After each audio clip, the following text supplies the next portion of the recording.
Hi, I hope you're doing well. Please excuse the super clinical looking background. I've just moved apartments. I'm now in a studio, which I love, but I haven't had time to decorate. This is my first full day in this flat. So there will be stuff behind the walls, hopefully soon. And today I thought we would do a little bit of a Q&A. It feels kind of self-indulgent and self-important to film a Q&A where I just sort of answer questions about my opinions and my life and stuff. But I have some really big life updates to share, and this is a good way to get it to the people that actually care and not just like package it inside a project vlog. So I asked for some questions on Instagram the other day, and by far the most common question I got was, what are you studying in Berlin and how is your master's going?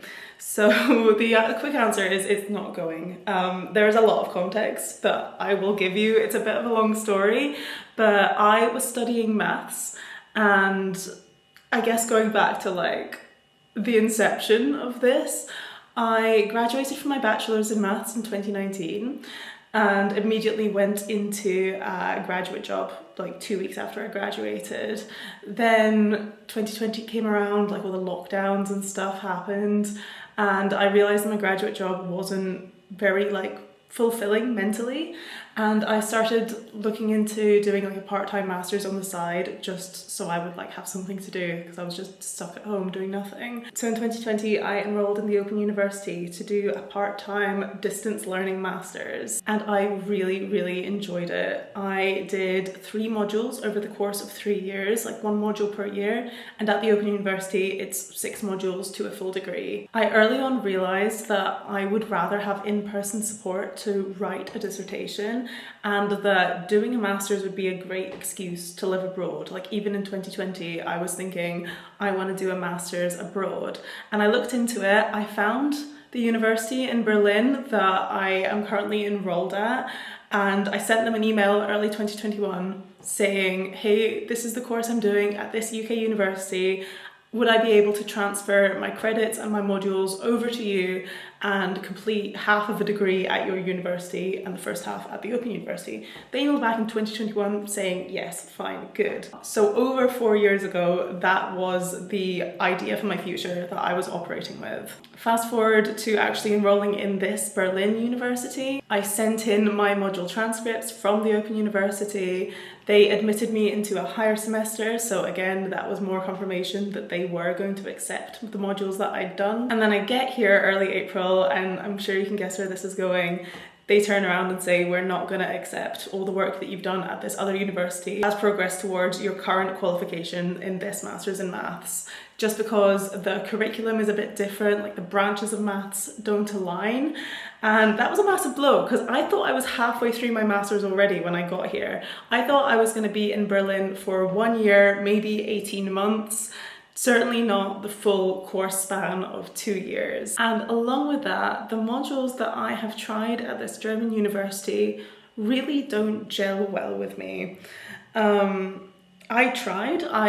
enrolled in 5 modules, and over a few weeks went to all of them and like took them all very seriously, was studying really hard, got really burnt out. And then I sort of realized I wasn't doing very well at them. I didn't understand half of the stuff going on. The courses seemed to require prior learning that I hadn't done. Like I've never come across the branches of maths that they are teaching, and they're already teaching at quite a high level. And honestly, it really got to me. It got to my ego. Like part of my ego is like, I'm an academic, I'm a mathematician, I'm good at maths, it comes naturally to me. And this was a massive slap in the face of like, no, actually you don't know anything, which I took quite hard. The realization that I wasn't doing well at my current modules at this university, and the information that they're not going to count my previous modules at the UK university came at the same time. And it really bummed me out. I was like miserable for 2 full weeks. My initial thought was like, well, I'm not going to be a failure. I'm just going to keep going. I'm going to keep persevering. I'm going to study really hard. I'm going to get through this. This was my plan for 4 years. I'm going to see it through. And then I sat with that for a bit longer, and I really did like a bit of soul searching. I really tried to reassess my priorities, and I'm in a position now where I had a full-time job for over 5 years. These next 2 years I have carved out like the time and the money for myself to do 2 things, and those things are get a master's degree in maths and also travel, like live in other countries. I have a bit of a like gap year that I never got to have when I was younger because I didn't have the savings that I do now. And then I was thinking, like, is there any other way for me to accomplish both of those things? And there is. The answer is to go back to my distance learning UK university and travel while doing my distance learning. So that is what I'm going to do. So I've dropped out of my Berlin University, which funnily enough puts me further along in a master's degree than I would be if I didn't drop out, because now I have half of my modules done instead of none. This decision does also mean that I can't stay in Berlin for that long because I'm here on a student visa. A requirement of the student visa is to be enrolled in a university, and come October that's no longer going to be the case, which also bummed me out because for 4 years I was thinking, like, I'm going to get to live in Berlin, I'm going to get to see this city, this is a great city, I'll talk about it more later. But what I realized is, like, how many months would I have to live in Berlin to feel like I've lived in Berlin, to be able to say to myself, yes, I've lived in Berlin. And truthfully, 4 months, that's enough to say that you've lived in a city, got to experience like a lot of what life is like in a city. So I am also going to probably leave Berlin by the end of the summer. Loads of people go on about how Berlin is not that nice in the winter anyway, so it doesn't feel like that hard of a thing to give up, because now I get to see Berlin at its best and then go off and see somewhere else, which is great because I've diagnosed myself with seasonal depression, so I can maybe go study somewhere sunny in the winter. So yeah, it's been a hard few weeks, the past few weeks, making this decision. I was honestly so mentally burnt out, and now I feel almost like a little bit purposeless. I've never been unemployed and not a student ever in my adult life. I've never had any sort of break from working or studying, so I'm a bit scared about what the future holds, and already it makes me feel like I really want to throw myself into my YouTube, because really I'm not unemployed. I do make a bit of money from YouTube, so it's more like I'm self-employed than anything else. I am also grieving a bit about like the life that I thought I was gonna live, the life that I was working towards living for the past 4 years. But at the same time, I spoke to a friend recently about this, and she said that if she were in my position, she would have been far more likely to persevere for fear of failure and been miserable for a year. And then that kind of put into perspective what my life would be like if I continued down this initial path. Because I'm not doing this master's for any reason other than I really like maths. I really like studying maths, so if I'm not liking studying maths, if it's not making me happy, then why am I doing it? And also I've looked at the Open University like curriculum and the branches of maths that are available for me to study soon, and they look way more interesting than what this Berlin University is doing. So that's that. Also with this university, there's been blockers along the way. Like the actual moving to Berlin experience was very easy. Everything fell in place as it should have. But with specifically the university, there's been so many admin issues, and it's just not felt easy any step of the way. And maybe that's just a sign, like if it's the right thing for me, I feel like it always should be easy. I don't know if that's just a bit woo-woo of me, but I feel like if I am going in the right direction, everything does just fall into place to some extent, or at least maybe I just view it like that. But now that I've made this other decision, things are falling into place more naturally, and I can see what the next year, or at least the next 6 months, looks like in my head, and I'm very excited for it. The second most popular question I got is about living in Berlin itself, so not related to my studies. So how do I find living in Berlin? Do I get homesick? How am I making friends? How did I find moving to a new country? And do I have any difficulties adjusting? So it's been great. I love Berlin. This city is so full of culture. It's so full of people that are so open to like making new friends. There's so much stuff to do. I have really enjoyed living here. I think it's one of my favorite cities. Like out of all the cities I've visited in the world, there are very few that I'd rather live in. I don't think I'm a city person. I've realized this moving here. I used to think I was when I was younger. I used to hate the boredom of like living in the countryside.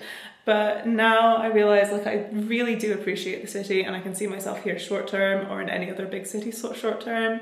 But long term, get me by the sea. That has been the biggest adjustment. I really didn't have any strong feelings when I was moving here, and at the time I thought that was a good thing, but now I feel like I would like to have been challenged a bit more. Like, the cultures, while they are not the same, they are very similar. Like, there's a language difference, there are small cultural differences, but like the way the city looks, the way the city operates, the stuff that there is to do in the city, it's all very similar. I did have a bit of homesickness when I first moved here, and then I got the news that I would have to stay here for 2 full years to study.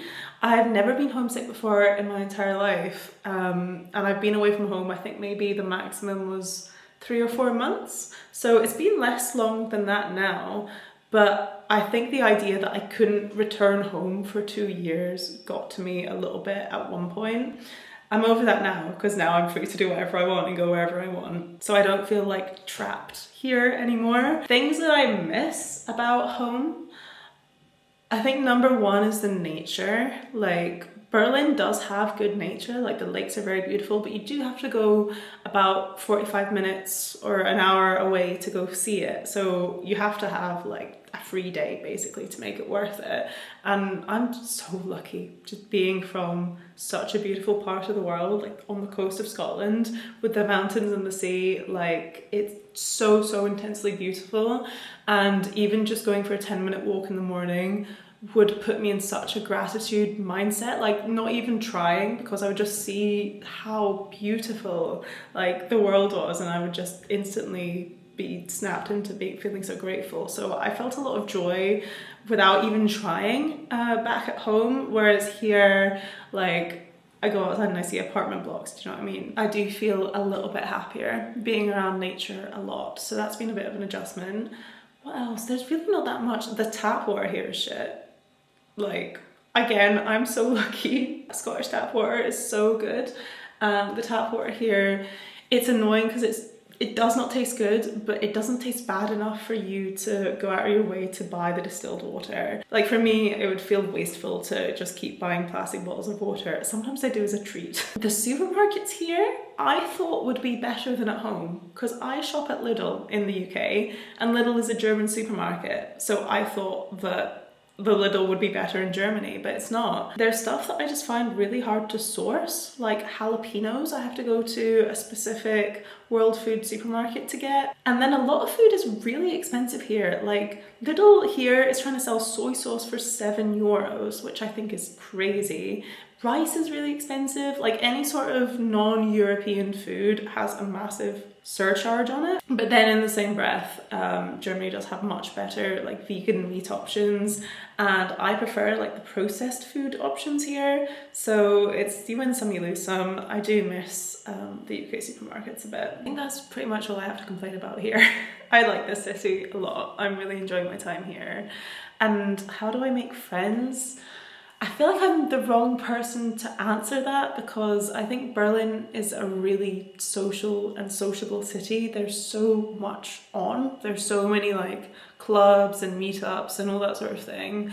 But also I am an extrovert. I don't struggle talking to people at all. I definitely used to. I used to be quite shy when I was a teenager, but I've done so many years of like solo travel and like staying in hostels. I volunteered in a hostel, that it's gotten rid of any social anxiety that I used to have. I know that's quite a privileged and lucky position to be in. But yeah, I have found making friends here quite easy. Maybe it doesn't seem it because I don't like to share my social life and like my vlogs or anything. But yeah, I don't think I have any solid advice on that, apart from really just try and put yourself out there. I guess it's sort of a bit like dating. Like, if you don't make any effort, then you're not likely to end up dating anyone. But if you really try like over a long period of time and continue to put the effort in, eventually it will work. Then I got asked, how is the shoulder Botox going? Which I really want to talk about, because at the time I had loads of questions asking for updates. So I found out about shoulder Botox, or traptox, or Barbie Botox, it has lots of different names, on TikTok about like a year and a half ago, and I was really interested in it because its main function is like muscle tension relief, which I've struggled with all my adult life, but they didn't offer it anywhere in Scotland, so I put that idea to the back of my head. And then when I first moved here, I was really struggling with how tense my shoulders were getting. And like, trust me, I have tried everything. I've been to every specialist. I actually found a really good chiropractor back in Scotland who was able to sort of tell me why I was continuing to get this muscle tension, even though like he'd fixed my posture and I was like doing things every day to help with this muscle tension. But he said that I was like extremely hypermobile in my neck, and that can just lead to muscle tension chronically. And I had a whole routine with like all the at-home stuff and seeing like a masseuse or an osteopath or a chiropractor a lot, but it's so much upkeep, and I was always in discomfort and spending so much money on it. So after I moved here, I looked into whether shoulder Botox was offered here, and it was a lot cheaper than I was expecting. It's still extremely expensive, but I was previously looking at prices like in America, and it's much cheaper here than it was in America. So I went for my first session about 5 weeks ago now, and they said at the time, we're gonna put in 50 units of Botox, so 25 and 25 into each shoulder. And that is like us being cautious because we don't want to limit your muscle mobility or movement. So let us know how you feel. If you feel like you need more, come back and we'll give you more for free. For context, also, I paid 480 euros. I know it's so much money, but also a massage here is like 70 euros, which I would be spending otherwise. So for me, it's the price I've got to pay for my chronic pain. So the first time they did like 8 injections all around my shoulder muscle on either side. I felt a lot of instant relief that wasn't really due to like the Botox actually working. It was more to do with just like sort of a dry needling effect, like an acupuncture effect. And it definitely did work to some extent the first time, but I still felt like I get a really big knot right in this inner part of my shoulder, and that was still coming back. So I went back a second time, they gave me a free top up, and I asked the guy afterwards how much he put, the doctor, how much he put in each shoulder, and he was like, oh yeah, I used 80 units. I was like, what? That's so much.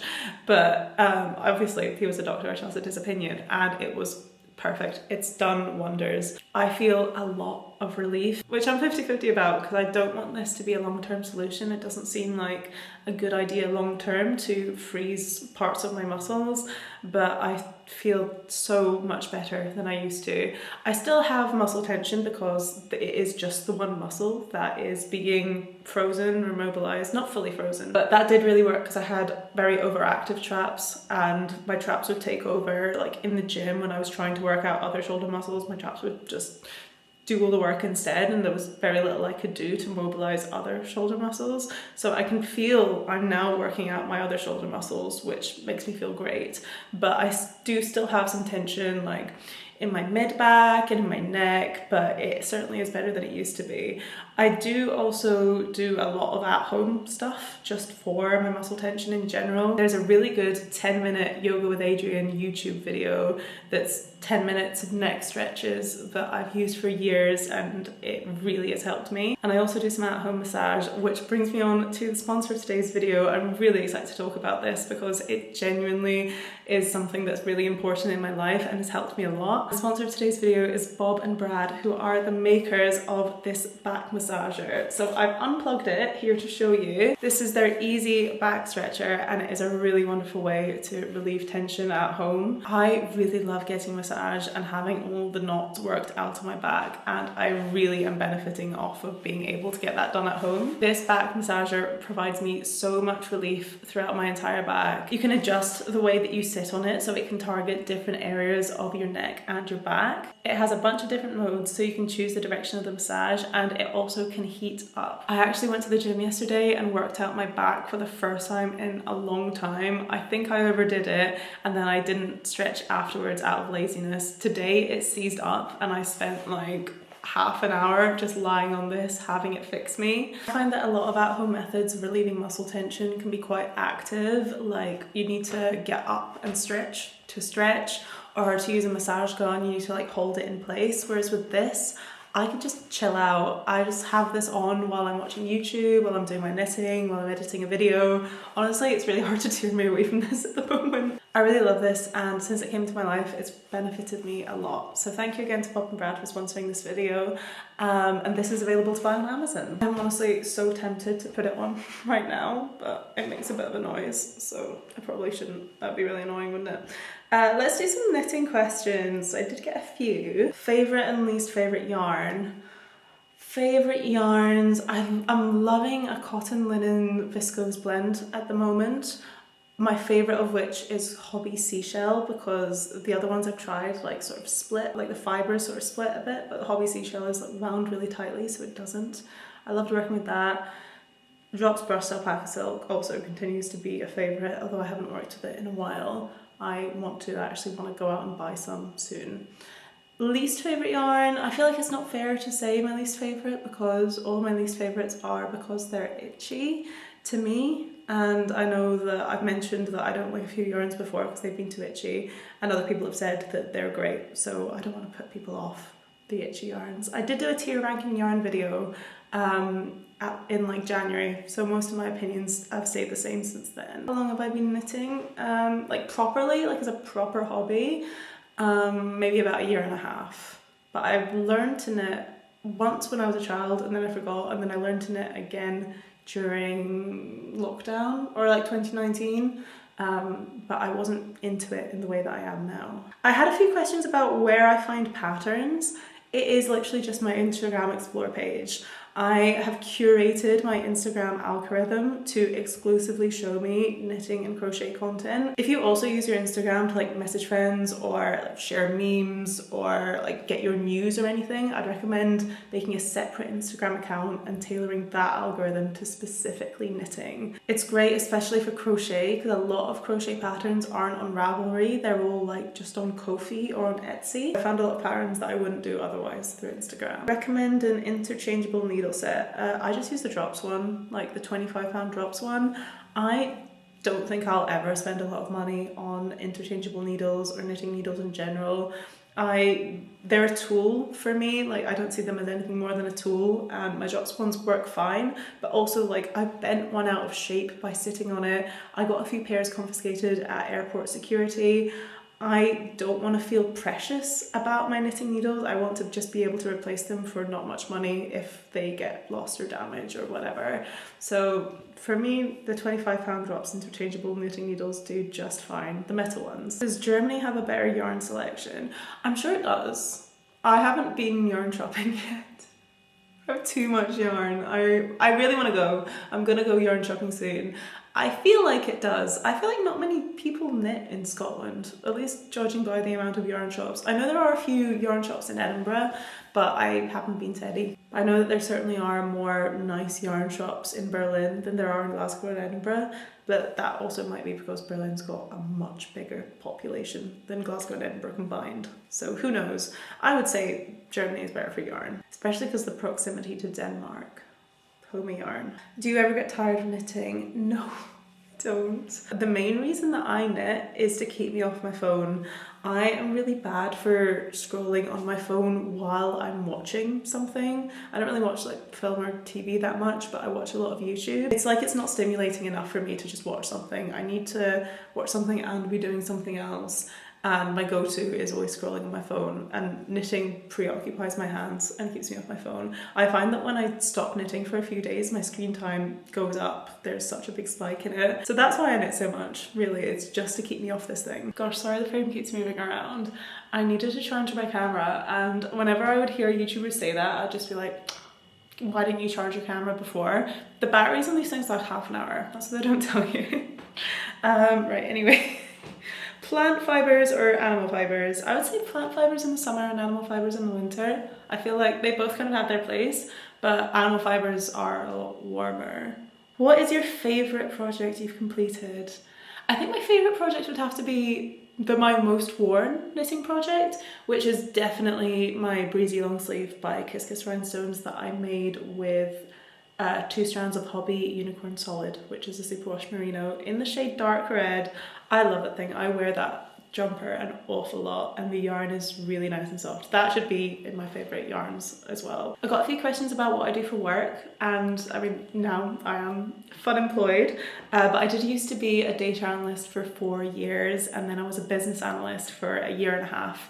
After that, I think I preferred being a data analyst though. I would like to go back to that if I had to do one of the two as a career. I'm going to choose one more question. Oh, these two are kind of almost the same. So what are your feelings before you started posting on YouTube? I want to start something similar, but I'm nervous. And any tips for starting a YouTube channel? So I think I'm in kind of a unique position with starting my YouTube channel because I have been creating content in some format for over half my life. I started a beauty blog when I was 13 and I kept it up for like 4 or 5 years. I still remember the first PR like gifted thing that I ever got. It was a Palmer's Cocoa Butter body lotion. I got it when I was 15 and I was like, oh my god, I made it. And then I stopped the beauty blog when I left high school, and I started posting on Instagram when I was like 20, and then I think I started posting on TikTok like 2 or 3 years ago. And it was just under a year ago that I started my YouTube. I just knew that it would be more time consuming than short form content. And about a year ago, I was like, right, I do have the free time. I want to try this. So for me personally, when I started my YouTube channel, I already had like a few skills behind me that I didn't even know I'd acquired. But through doing TikTok, I already felt really comfortable talking to a camera and editing. Like for the first 3 or 4 months of my YouTube channel, I did everything on my phone. So I filmed on my phone. I'd actually filmed on my phone up until like February. And then I edited in CapCut on my phone as well, which honestly is nowhere near as good as editing in CapCut on a laptop, but I didn't have a good laptop at the time. So literally all done on my phone. Like I would say you don't need to spend any money setting up a YouTube channel apart from buying a tripod for your phone is a good idea. Otherwise, film on the back camera of your phone in front of good lighting, edit on a free editing software on your phone or on your laptop if you have one. And then just, I guess, realize that it is a journey and it is a process, and your first video isn't gonna do well. I know if you look at my channel, my first video did actually do really well. It's like one of my most watched videos, which was amazing. But I also have some privacy videos from 2020 where I did like fashion hauls that are never gonna see the light of day again. And I also have like 2 years of experience doing TikToks. So I would say just take the plunge, but go into it knowing that your first video isn't gonna be good.